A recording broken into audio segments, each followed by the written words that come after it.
Gubernur Sumsel Haji Herman Deru terus memantau progres pembangunan Jalan Tol Kayuagung, Palembang, Betung, Kapal Betung. Bahkan, Gubernur Herman Deru memastikan pembangunan jalan tol tersebut tetap on schedule atau sesuai jadwal. Pembangunannya tol tetap sesuai jadwal. Targetnya, mulai dari tol Keramasan hingga Betung selesai tahun 2023, kata Herman Deru, saat meninjau progres pembangunan tol Kapal Betung.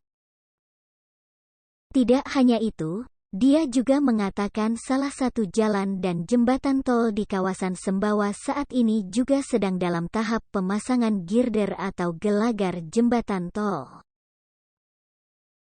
Rencananya, pemasangan girder tersebut akan dilakukan 3 pekan atau tepatnya di bulan Juli mendatang.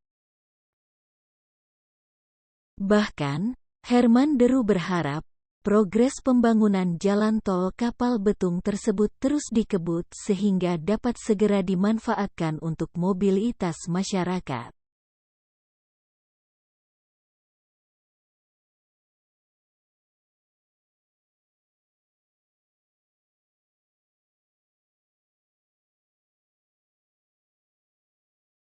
Jangan lupa untuk like, share, komen dan subscribe channel ini.